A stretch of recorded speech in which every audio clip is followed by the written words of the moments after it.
It's our pal, Jay Zawaski. Jay, good morning to you. Hey, guys. Good to talk to you again. Good to talk to you. How's everything going this morning? Everything's great. Kind of crazy around the NHL and around the Blackhawks right now, but it should be an exciting, 24 hours, 48 hours leading into the draft here, and then free agency starts July 1st, so it's going to be nuts for the next couple weeks. Break it down for us if you could, because there's been a lot of people who've weighed in, given their 2 cents, their speculation on what this means, where this going. Is Marian Hossa's career over?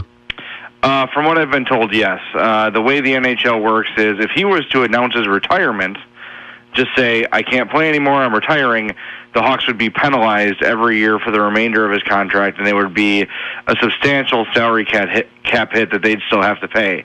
The way they're doing it now, handling it year to year, they put him on long-term injured reserve when the season begins, and that money comes off the cap. But there's a little bit of a twist to it, and it's a little confusing, so I'm going to simplify it as best I can using just a generic example. So the cap relief a team gets is the injured player's salary cap minus their cap space.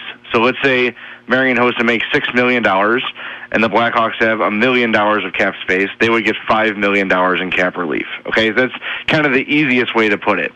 So it all depends on how the roster shakes out, how much space they'll have to work with, but they will have some. It's not official. The NHL has not ruled that they'll allow that yet, but there's no reason to suspect they won't. There's been precedent for this before. So that's sort of the deal. The Hawks are doing it this way in the best interest of their salary cap situation, which we know is always tenuous.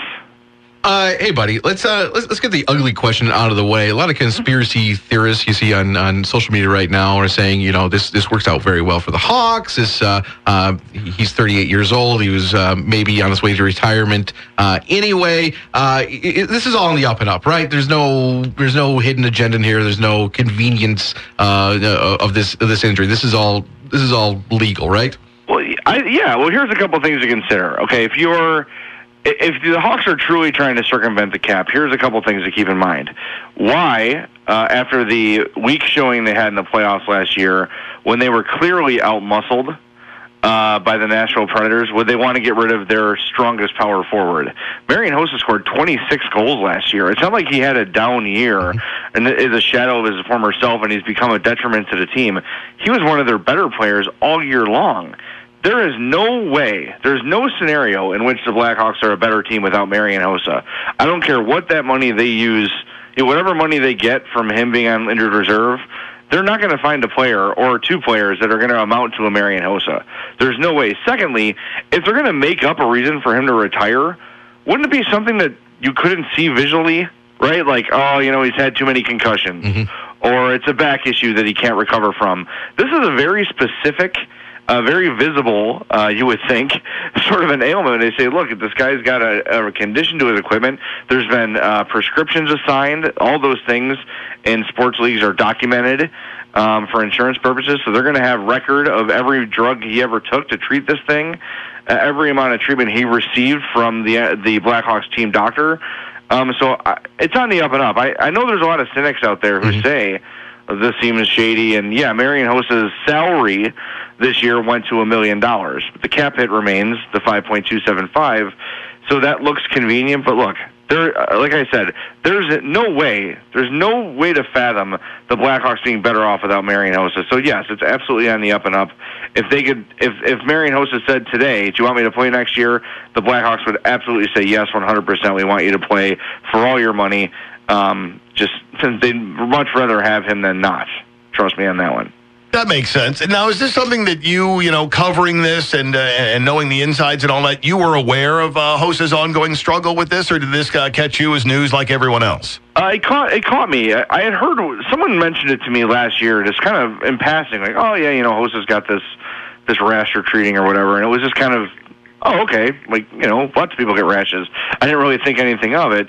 And then I caught wind, I think it was June 9th, I caught wind that the Hawks may be moving, in air quotes, a core member of the team, and did some investigating and was told, in fact, that a core member of the team would not be back. And because of the profile of the player and because of the sensitivity of the issue, that was all the information they could share. So as I'm trying to decipher, okay, well, what does that mean?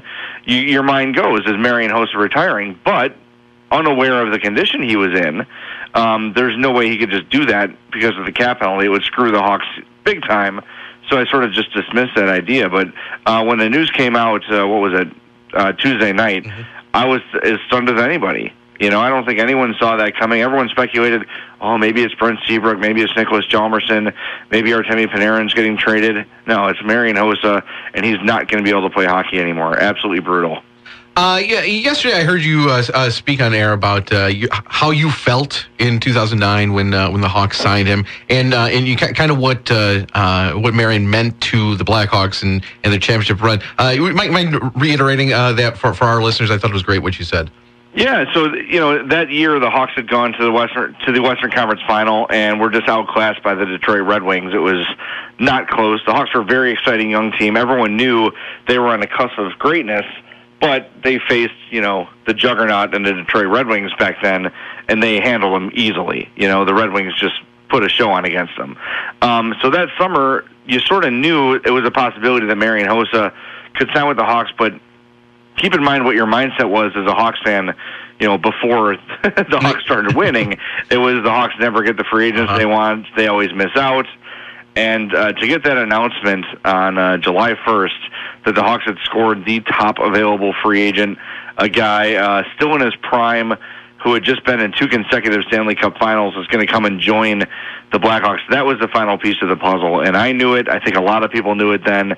Martin Havlat was a very nice player, a good player, but Marian Hossa was the difference maker. He was that final piece to the puzzle, and as soon as he joined the team, he had to miss the start of the season with injury, but when he joined the team in November, they were on a different level than everybody else in the league, and it seemed like just a matter of time until they won the Stanley Cup, and then they won 3. So I think that worked out very, very well. Marian Hossa is everything you want a hockey player to be. Two-way player. He is tough. He defends. He scores. He's as close to a perfect hockey player as you're ever going to see in your life, and the game is now worse off with him out of it. That's for sure. What kind of locker room guy, teammate guy, clubhouse guy is he? Quiet guy, leads by example. I think that young players look at Marian Hossa and see a guy who's done what he's done for as long as he's done it. And when you see, and Jonathan Toews is a good example of this too, when you see your highest paid and highest profile and best players working harder than anyone else on the ice, no kid, no young player, no lesser player is going to have that excuse that, I'm going to dog at this shift. If Marian Hossa is out there and Jonathan Toews is out there busting their ass every shift, that's going to rub off on these young guys. They know they can't slack if the captains aren't, if the stars aren't. So just sort of leading by that example is what Marian Hossa provided. And, over the years I've had several opportunities to talk to some young Blackhawks, and they always just marvel at his preparation, at the way he plays every shift, is the way he just carries himself as a professional in the locker room, on and off the ice. Just a consummate pro, a great player, and a Hall of Famer. And he has served as a terrific example to so many of these young Blackhawks that came up through the league. You look at a guy like Brandon Saad, who is a very similar kind of a player to Marian Hossa, personality-wise, sports attribute-wise, and he had a big influence on his career as well. So nothing negative of Marian Hossa. Great guy, not a real rah-rah guy in the locker room, but leading by that example, setting that tone for the young players, and it seems to have paid off. Jay, moving on from Marian here, in Rockford, we have a direct contact with... I don't want to move on from Marian. No, I don't either. We have a direct connection with the Hawks here in town, with the Rockford IceHogs. We haven't spoke to you since before the playoffs started.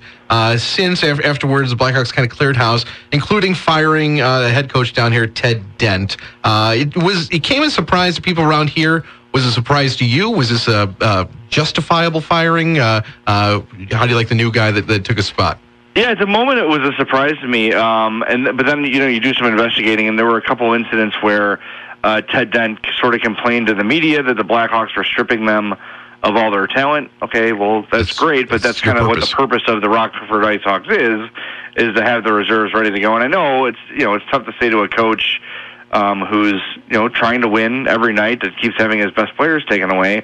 But the reality is the American Hockey League serves as a development spot for the Blackhawks, and that's the priority in the organization. It's what it should be.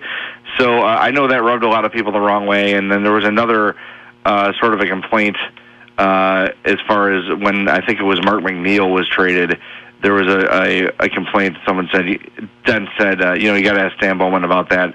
So I think the Hawks were sort of unhappy with the way he handled some of the things organizationally, some of the decisions made with calling players up. And, there were some off-the-ice issues down there as well that happened on his watch. So when you sort of dig in and look and see what really happened, it sort of makes sense. The Hawks like to run a clean ship, a tight ship. They don't like any sort of controversy, any sort of pushback. So when you hear all that, it sort of makes sense. What are we going to notice, I guess, as fans, being it from the really hardcore to the casual fan, given some of the changes that have taken place in the offseason? That was quite a stark press conference as we headed into the offseason. What are we going to notice this year? Yeah, everything's up in the air. Last night Trevor Van Riemsdyk was selected by the Vegas Golden Knights in their expansion draft, so he's gone. Lots of speculation that Marcus Kruger will be traded to Vegas as well. So you're looking at the roster you had last year, minus Kruger, minus Van Riemsdyk, minus Hossa. They've got some money to work with, like we discussed, but it's hard to really see what they're going to be able to bring in. There's not a lot of free agents that are going to turn things around. I think what the Hawks are going to do is make some trades here. Could be for some picks, could be for some prospects, but they need to sort of make this team look different. They want to add some size, some physicality. They've got a lot of good, speedy scorers like Artemi Panarin and Patrick Kane and Nick Schmaltz, but they need some guys like we mentioned earlier.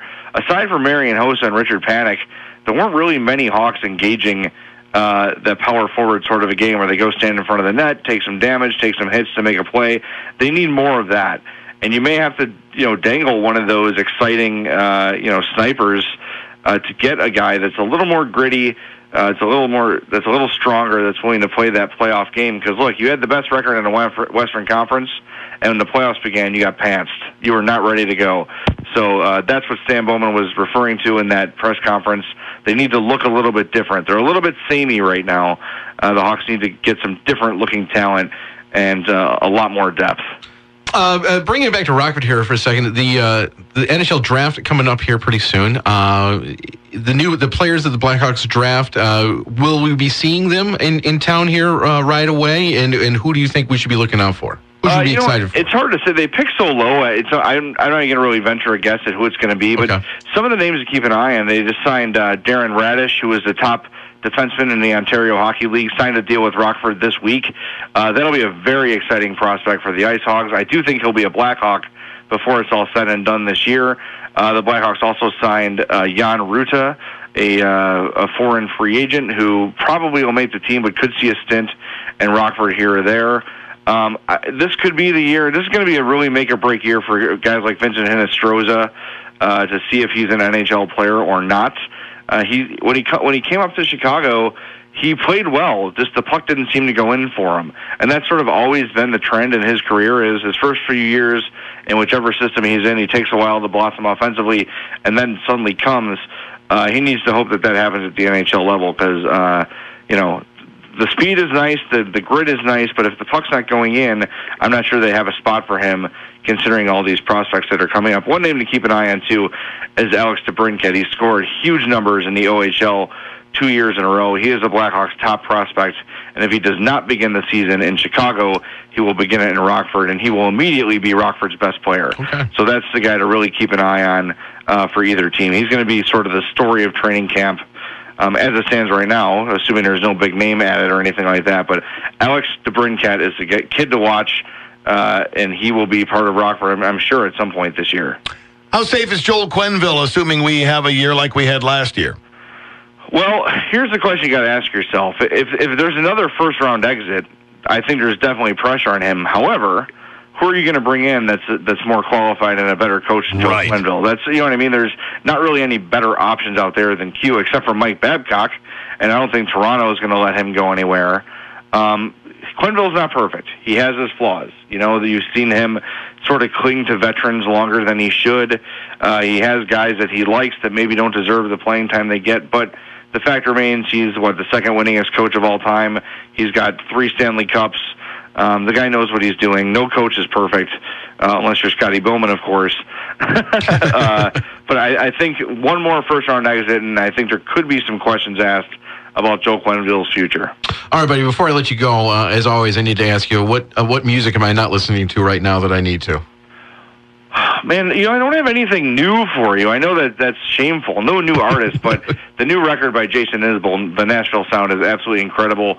He is the best songwriter in the world right now, and remember, I told you about him first. So when he wins all these awards coming up next year, and what is it, February is award season, when he's just needs a wheelbarrow to carry all his trophies out of the buildings, you can remember that I told you about Jason Isbell.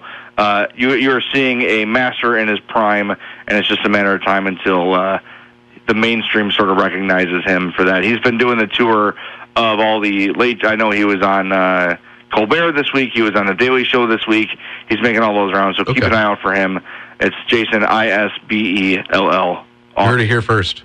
Absolutely. Yep. And for Jay, people who want to follow you, find out what's going on the inside world of hockey and everything that you put out there for them, where should they go? Sure, it's at Zawaski 670 on Twitter, and you can always listen to the Madhouse Chicago Hockey Podcast. We do at least once a week, me and my partner James Naveau from NBC 5 Chicago and The Athletic. We just did one last night, so check that out. It's on iTunes. It's on all the podcast providers you can imagine. So check it out, the Madhouse Chicago Hockey Podcast. Really good, about an hour every week of hardcore Blackhawks conversation. You are very kind, as always, to share your expertise with us. We really and truly appreciate it, Jay. I like coming on, guys. Thanks for asking. Thanks, pal. Appreciate it. Have a great one. There's Jay Zawaski.